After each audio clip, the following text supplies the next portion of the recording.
I stood near the doorway, a drink in my hand, scanning the bustling room one last time before plotting my retreat. My wife, Elena, had convinced me to join her at her company's extravagant party, insisting my presence would enhance her career. If I mingled, I'd done my part shaking hands, making polite small talk, and offering smiles when needed. But I was drained. The noise, the pretense, the hollow laughter, it overwhelmed me. I reached for my phone and keys, preparing to slip out unnoticed. I'd text Elena from the car, letting her enjoy the evening. She was somewhere in the sprawling mansion, likely still charming her boss and coworkers. I didn't want to interrupt her momentum. The hallway was dim and quiet, a rare pocket of peace in a house filled with shallow conversations. As I neared the front door, I passed the guest bathroom, its door slightly open. That's when I heard voices, soft, urgent. Elena's voice was unmistakable, followed by a man's. My heart raced. Something in their tone stopped me cold. "He mustn't know." "Not yet,"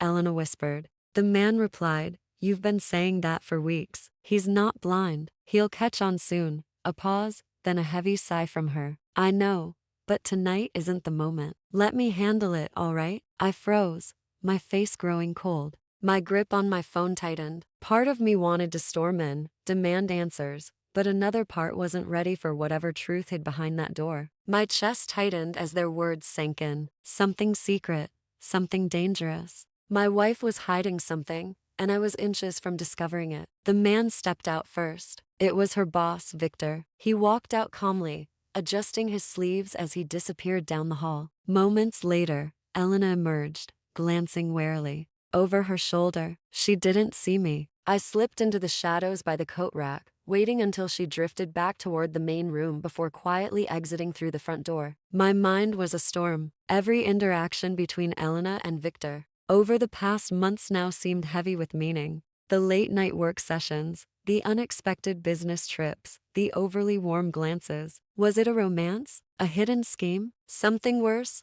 Like coercion? My thoughts spun wildly. I sat in the car, engine off, watching guests arrive and depart. I wasn't ready to face her. I needed proof, certainty. Elena and I had been married 7 years, navigating our share of joys and struggles, but this felt different. It felt like a blade in my back, its depth unknown. An hour later, Elena appeared, glowing, laughing with another couple. She spotted me and hurried over. "There you are," she said cheerfully. "I thought you'd gone home." I managed a stiff smile. "Just needed some air." She didn't notice the tension in my voice or how I avoided her eyes. On the drive home, she chatted about the evening's success, how her pitch had wowed everyone. I nodded, giving short replies, pretending to be tired. Inside, I was wide awake, dissecting every memory, every detail. That night, I lay beside her, sleepless. Her breathing slowed as she fell asleep, while I stared at the ceiling,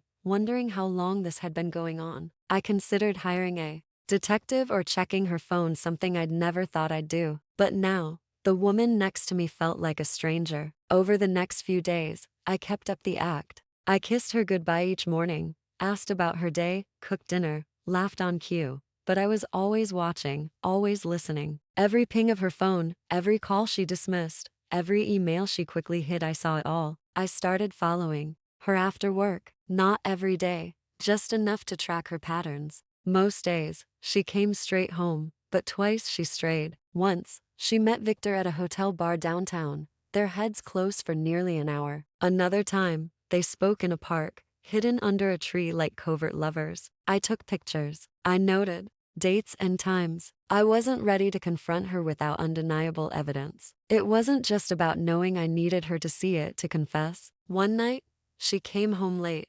frazzled. "Traffic was a nightmare," she said, avoiding my eyes. I nodded. "Another long meeting with Victor?" Her eyes flashed with surprise. "Yeah, it ran late." I gave a faint smile. "Makes sense. He keeps you busy." She hesitated. "You okay?" I leaned in, kissed her forehead. "Sure, just tired." But I wasn't tired. I was done pretending. A week later, I confronted her. I laid the photos out on the dining table. "Explain this," I said, my voice calm but firm. She froze. "Where did you get those?" "That's not the point, Elena. What's happening with you and Victor?" She slumped into a chair, her face pale. "It's not what it looks like. I raised an eyebrow. Then make it clear.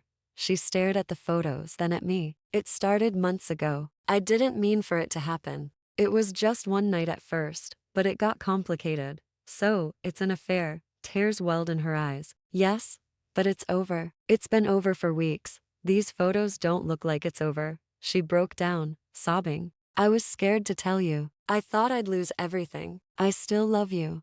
I sat across from her, empty inside. You already lost me, Elena. You just didn't know it.